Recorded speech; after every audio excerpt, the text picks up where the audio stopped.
Hello friends. तो आज अपन बात करने वाले हैं कुछ ऐसे सेक्टर्स की जो, जैसा कि याद होगा हमने लास्ट वीडियो हमारा बिगिनर्स के लिए था। अगर कोई नया पोर्टफोलियो बनाना चाहे तो अपने पोर्टफोलियो को डाइवर्सिफाइड कैसे करे। ऐसा नहीं है कि एक ही स्टॉक्स में, प्रॉब्लम्स यही होती हैं, लोग गलती ये करते हैं एक ही स्टॉक में सारे पैसे डाल देते हैं। ऐसा नहीं करना चाहिए, पोर्टफोलियो को डाइवर्सिफाइड बनाएं। और डाइवर्सिफाइड बनाने के लिए नए इन्वेस्टर्स के लिए मैंने कुछ वीडियोस लास्ट टाइम भी लाई थी, वहां पे आप देख सकते हैं वैल्यूएशन बेहद सस्ते थे। कुछ कुछ स्टॉक्स हमने लाए थे, डिस्कस भी किया था वहां पे कि इनके वैल्यूएशंस बेहद सस्ते हैं, मतलब ये लॉन्ग टर्म के लिए रखे जा सकते हैं और बन सकते हैं मल्टी बैगर, याद रखें। तो लास्ट टाइम हमने IT, consumer durable and pharma ये डिस्कस कर लिया था। आज अपन उन्हीं में से कुछ स्टॉक्स की एनालिसिस करेंगे। कुछ हम हाई ग्रोथ पोटेंशियल जिनमें है वो स्टॉक्स हम चूज करेंगे, उनकी एनालिसिस करने वाले हैं आज। प्लस 2-3 सेक्टर आज फिर से अपन डिस्कस करेंगे। जैसे कि लास्ट टाइम बताया था, एक ही वीडियो में सारे सेक्टर्स को डिस्कस कर पाना पॉसिबल नहीं था।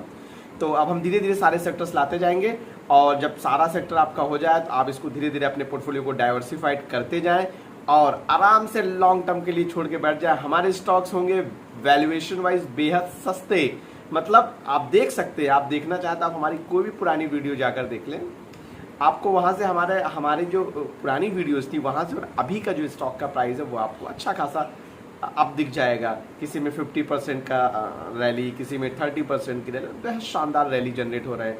गीके वायर्स याद होगा आपको, गीके वायर्स हमने कवर किया था 100 के आसपास। आज आप देखिए सर्किट लगने वाला है भाई। गीके वायर्स याद होगा, मैंने 105 के आसपास कवर किया था, 100 के आसपास कवर किया था। मैंने वहां पर बोला था कि वैल्यूएशन, मैंने इसको आइडेंटिफाई किया था और मैंने खुद भी एंट्री की थी। ऐसा नहीं कि मैं सिर्फ वीडियो बना रहा हूँ बैठ के, मैंने खुद भी एंट्री की थी, मैंने लाइव बाइंग भी करके दिखाई थी। आप हमारी पुरानी वीडियो जाकर देख सकते हैं। मैं खुद इस स्टॉक्स में पर्सनली इन्वेस्टेड था और हूँ, अभी भी हूँ। तो वहाँ पर हमने अच्छी खासी क्वांटिटी बाई की थी, बाद में हमने कुछ क्वांटिटीज ऐड की और ठीक ठाक क्वांटिटीज मेरे पास हो गई थी।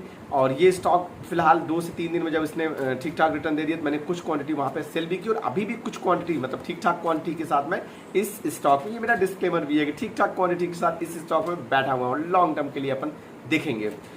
तो हमारा स्टॉक गीके वायर्स याद होगा आपको, गीके वायर्स बेहद शानदार स्टॉक। आज इसमें लगने वाला है सर्किट, आप जाकर देख सकते हैं 18-20% के आसपास पहुंच रहा है।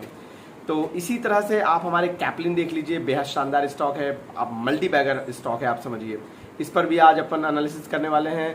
तो आज अपन कुछ पुराने जो स्टॉक्स थे उनमें कुछ स्टॉक्स के परफेक्ट बाइंग लेवल डिस्कस करेंगे, प्लस कुछ नए सेक्टर्स जैसे बिल्डिंग मटेरियल हो गया, टेलीकम्युनिकेशन हो गया एंड इंफ्रास्ट्रक्चर। आज अपन 3 सेक्टर चूज करते हैं, infrastructure, building material and telecommunication.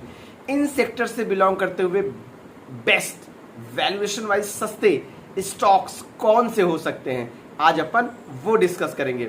चलिए, वीडियो पसंद आए तो सब्सक्राइब करना ना भूलें, एक बार जाकर सब्सक्राइब कर दें। बाकी आप चैनल पर बने रहें, अपन डिस्कस करते हैं। चलिए देखते हैं।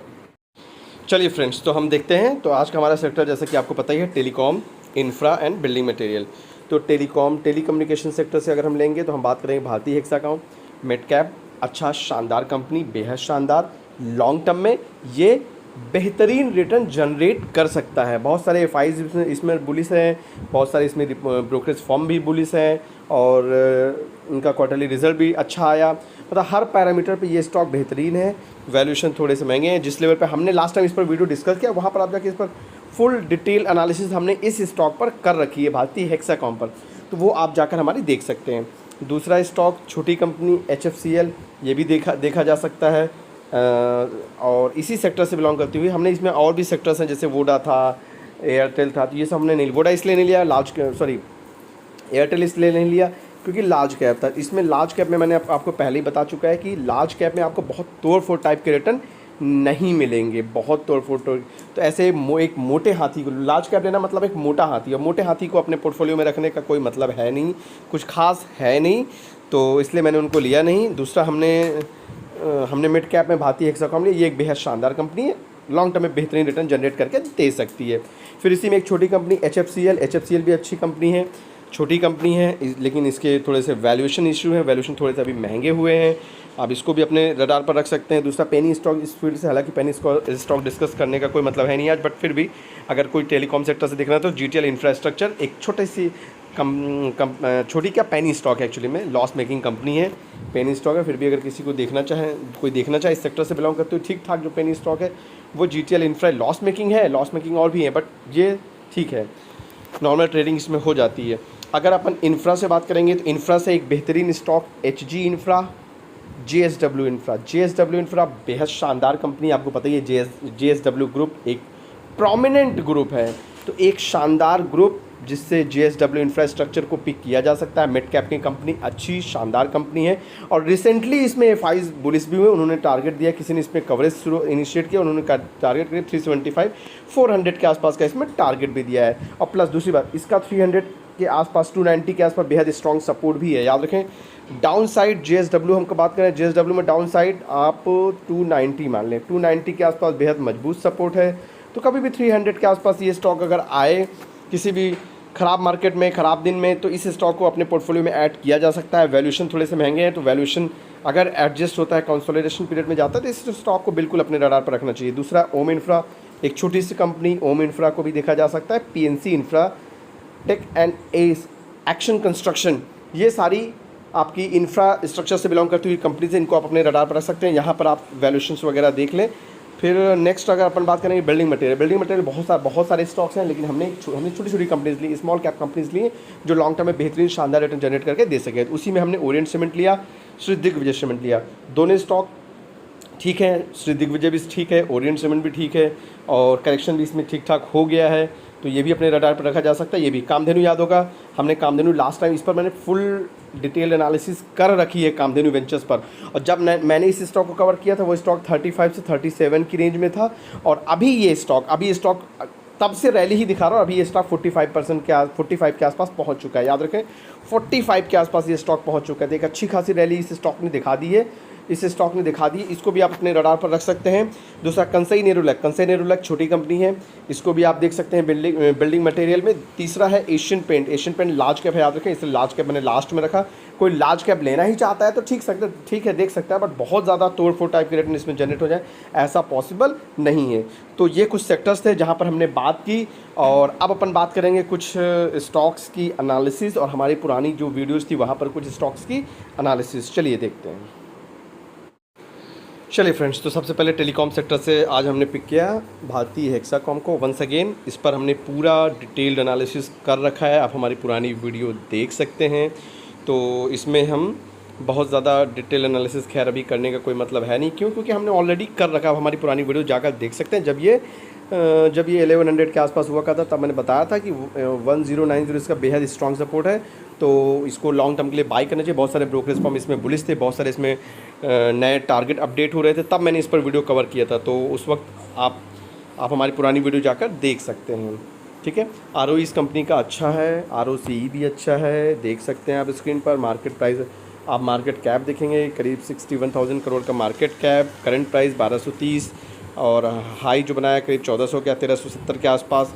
तो ये सारी चीज़ें हैं, आप इसमें देख सकते हैं। अगर इसके बिज़नेस मॉडल की बात करें तो बिज़नेस आप कंपनी का देखें पहले, तो कंपनी अच्छे प्रॉफिट ग्रोथ डिलीवर कर रही है। 22.6% CAGR से लास्ट 5 ईयर से इसने रिटर्न जनरेट किया है, और कंपनी पर डेट तो लगभग नेग्लिजिबल है, ठीक है। तो ये अपन कंपनी वहाँ पे कुछ नेगेटिव है नहीं जो अपन यहाँ पर देखें। दूसरी बात, अगर इसके पीयर्स से कंपेयर करें तो कंपनी को तो आपको इसके पीयर्स में अगर आप कंपेयर करने जाएंगे ना, तो आपको इसका वैल्यूएशन आपको ठीक दिखेगा, अच्छा दिखेगा।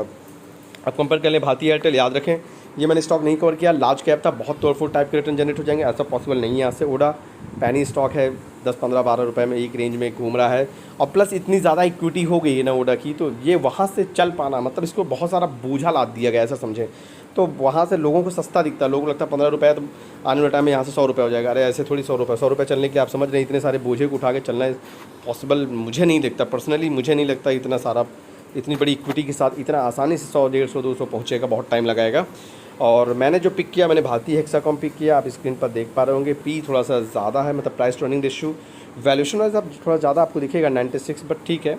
टाटा कम्युनिकेशन आप वहाँ देख सकते हैं 67 के आसपास, ठीक है। तो ये हमारा, लेकिन मैंने जो चूज़ किया वो भारती हेक्साकॉम, वो इसलिए क्योंकि इस सेक्टर में मल्टीबैगर बनने की पोटेंशियल है। 700 के 6 साढ़े 6 700 के आसपास का आईपीओ था आई थिंक, और कम ही रहा होगा। वहाँ से ये डबल हुआ, फिर अभी भी ये स्टॉक अच्छा रिटर्न जनरेट करके अपने इन्वेस्टर्स को दिया। बहुत सारे ब्रोकरेज फर्म भी यहाँ पर बुलिश हैं, वो भी बहुत सारे जो ब्रोकरेज फर्म है, लास्ट टाइम आप हमारी पुरानी वीडियो जाकर देखो, उस पर मैंने कंप्लीट फुल डिटेल एनालिसिस कर रखी इस पर। तो अभी इस पर अपन बहुत ज़्यादा डिस्कस नहीं करेंगे, बहुत टाइम हो जाएगा अदरवाइज। चलिए अपन बात करते हैं इंफ्रास्ट्रक्चर से। इंफ्रास्ट्रक्चर से अपन बात करें तो JSW इंफ्रा अपन बात कर लेते हैं। JSW इंफ्रास्ट्रक्चर एक बेहद शानदार company, prominent group, JSW group से बिलोंग करती हुई एक अच्छी कंपनी है। आप इसको अपने रडार पर रख सकते हैं। जल्दी से अपन कर लेते हैं इसको। इसका स्टॉक का पी देखें आप 60 और ROC देखें 19%, ROE 19%, तो शानदार ROE है। और अगर आप चेक करेंगे तो क्योंकि कंपनी ने जो है 34% की CAGR से लास्ट 5 ईयर से रिटर्न जनरेट किया है, और ऐसा नेगेटिव इसमें ऐसा कुछ है नहीं। बस वैल्यूएशन मैं पहले ही बता चुका, वैल्यूएशन थोड़ा सा इशू है, वैल्यूएशन थोड़े से महंगे हैं, बट ठीक है। और इसके पेयर से आप कंपेयर करेंगे तो ठीक है, आपको कुछ खास यहाँ पे ऐसा दिखेगा नहीं। और पेयर्स आप कंपेयर कर SG इंफ्रा वगैरह भी ले सकते हैं, वैल्यूएशन वो भी सस्ता है, इससे सस्ता ही है। और रिज़ल्ट की बात करेंगे तो रिज़ल्ट अभी क्वार्टरली इनके कुछ खास आए नहीं। आप सेल्स देख सकते हैं, सेल्स में डिप रहा, और एक्सपेंस में भी इन्होंने कम किया। आप स्क्रीन पर देख पा रहे हैं, एक्सपेंस भी इन्होंने कम किया। ऑपरेटिंग प्रॉफिट मार्जिन आप चेक करेंगे तो 53% से घट के 51% के आसपास, ठीक है। अदर इनकम आप चेक कर सकते हैं। बाकी आप यहाँ पे EPS चेक कर लें, EPS 1.57 से 1.39 के आसपास आ गया, तो EPS में भी डिप आया है। तो ये इस कंपनी के लिए थोड़ा सा नेगेटिव था कि जून क्वार्टर के रिजल्ट खराब आएगा तो ही तो आपको स्टॉक्स ठीक ठाक लेवल पे मिलेगा, अदरवाइज़ आपको लेवल पे मिलेगा नहीं। और TTM बेसिस पे अगर अपन देखें तो सेल्स में थोड़ा सा इंक्रीज़, प्रॉफिट मार्जिन लगभग वहीं तो EPS भी आपको थोड़ा सा EPS में डिप दिखेगा। ये कंपनी के कुछ बैलेंस शीट में अगर बात करें अपन तो कंपनी अच्छी है, याद होगा आपको। कंपनी मैंने बताया प्रोमिनेंट ग्रुप है, कैश फ्लो इनका पॉजिटिव है, नेट कैश फ्लो इनका पॉजिटिव है। तो JSW के लिए तो खैर कुछ बोलने की ज़रूरत ही नहीं है, सबको पता है JSW group. Share holding pattern की बात करें तो प्रोमोटर होल्डिंग है बेहद शानदार, आप देख पा रहे हैं। ये बाद में स्टेक लाएंगे, कुछ ना कुछ बेचेंगे यहाँ पे, वो अलग बात है। FIs अगर बात करें तो FIs भी यहाँ ठीक ठाक हैं। FIs भी यहाँ पे आप देख पा रहे हैं अपनी होल्डिंग बढ़ा रहे हैं। ये देखिए अभी 4.15% के आसपास इनकी होल्डिंग हो गई। DIs भी तो बेहद शानदार स्टॉक है, इसको आप हर पैरामीटर पर आप देखेंगे तो आपको ये शानदार स्टॉक दिखेगा। अपन बिल्डिंग मटेरियल से बात करें तो बिल्डिंग मटेरियल अपन ओरिएंट ले लेते हैं। कामधेनु भी है, तो कामधेनु मैंने लास्ट टाइम डिस्कस कर रखा है, आप हमारी पुरानी वीडियो जाकर देख सकते हैं। ओरिएंट अपन देखेंगे, ओरिएंट 295, याद रखें ओरिएंट ये बिरला ग्रुप की कंपनी है। सबसे पहली बात, ओरिएंट ये Birla group which is very prominent group, तो उसी की ये कंपनी है। और अगर बात करें तो ये अपन कुछ देख लेते हैं, चलिए देख ही लेते हैं। तो ये मैंने सीमेंट बनाने का काम करते हैं, आप इनका देख पा रहे हैं। जनरली इनकी जो मैन्युफैक्चरिंग कैपेसिटी है वो है तेलंगाना, आप देख पा रहे हैं, तेलंगाना, चित्तापुर कर्नाटका एंड जलगांव इन महाराष्ट्र। ये हो गया कंपनी के बारे में थोड़ी सी, ठीक है। और प्रोडक्ट पोर्टफोलियो आप चेक करने जाएंगे तो वो आप देख सकते हैं यहाँ पे। तो अगर अपन इनका, हाँ याद रखें ये स्टॉक बहुत ज़्यादा अभी चला नहीं। चलिए अपन जल्दी से, क्वार्टरली वीडियो बहुत बड़ा हो रहा है, अपन जल्दी से इसको ख़त्म करते हैं। तो जल्दी से ख़त्म करते हैं। मार्केट का ROE आप देख पा रहे हैं, स्टॉक की प्राइस टू अर्निंग रेशियो 34, और ROE ठीक ठाक है कंपनी का। और जल्दी से अपन यहाँ पे क्वार्टरली रिजल्ट देखें तो कंपनी का क्वार्टर देखिए, डेट इन्होंने कम किया, आप स्क्रीन पर देख पा रहे हैं, डेट इन्होंने कम किया है, और डिविडेंड भी अच्छा देते हैं ये, ठीक है। तो अपन बात करें कंपनी का, आप देख पा रहे हैं इनके जो पीयर्स हैं वहाँ पे आप कंपेयर करने जाएंगे तो आपको इनका प्राइस टू अर्निंग रेशियो सस्ते, मतलब वैल्यूएशन वाइज ये आपको सस्ते दिखेंगे, वैल्यूएशन वाइज ये आपको यहाँ पर सस्ते दिखेंगे, याद रखें।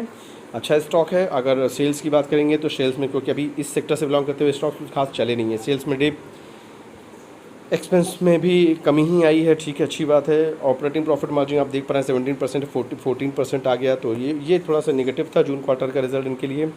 और EPS की बात करेंगे तो EPS में अच्छा खासा डिप आपको देखने को मिल रहा है। तो रिज़ल्ट ख़राब आए तो ही आपको स्टॉक्स नीचे मिलेगा, और स्टॉक ठीक ठाक प्राइस पे मिलेगा। तो इस स्टॉक को अपने रडार पे रखा जा सकता है। ये स्टॉक अच्छा स्टॉक है, आप कैश फ्लो चेक करें, कैश फ्लो भी स्टॉक का पॉजिटिव ही है, तो एक अच्छा स्टॉक है, बेहतरीन स्टॉक है, इसको अपने रडार पर रखें। और प्रोमोटर होल्डिंग आप चेक कर लें तो प्रोमोटर होल्डिंग आप देख लें, करीब 2 साल से वहीं की वहीं मेंटेन है, आप देख पा रहे होंगे। एफआईज ने आप होल्डिंग चेक करेंगे तो थोड़ी सी होल्डिंग कम की है, मार्च क्वार्टर में 8%, जून में 7% के आसपास। डीआईज ने होल्डिंग थोड़ी सी यहाँ पे बढ़ाई है, आप स्क्रीन पर देख पा रहे हैं, डीआईज ने होल्डिंग थोड़ी सी बढ़ाई है यहाँ पर, और पब्लिक की होल्डिंग थोड़ी सी कम हुई है, जो कि अच्छी बात है। ये इस स्टॉक का कुछ हो गया एनालिसिस। वीडियो बहुत ज़्यादा बड़ा हो रहा था, इसलिए हम यहाँ पे जल्दी से ख़त्म करेंगे। हाँ, ये हमने कुछ सेक्टर्स आपको कुछ अच्छे सेक्टर्स आपको डिस्कस किए जो आने वाले टाइम में चले तो मल्टी बैगर टाइप के रिटर्न दे देंगे। इनमें बहुत ज़्यादा आपको डाउन साइड इसलिए नहीं मिलेगा क्योंकि ये स्टॉक बहुत ज़्यादा चले ही नहीं है। इस स्टॉक को कोई अगर इस सेक्टर से बिलोंग करते हो स्टॉक्स ढूंढ रहा हो तो वो इन स्टॉक्स को देख सकता है, वैल्यूएशन चेक कर सकता है और अपने अकॉर्डिंग। हमारी तरफ से नो रिकमेंडेशन, किसी भी स्टॉक्स में बाइंग या सेलिंग की कोई रिकमेंडेशन नहीं है। आप स्टॉक्स देख लें, अगर आपको ठीक ठाक लगे तो अपने अकॉर्डिंग डिसीजन लें। आपको वैल्यूएशन ठीक लगना चाहिए, आपको चीज़ें ठीक लगनी चाहिए। तो हमारी तरफ से नो रिकमेंडेशन। स्टॉक्स में बाइंग से पहले खुद का रिसर्च एनालिसिस जरूर कर लें। Thank you. चैनल पसंद आए सब्सक्राइब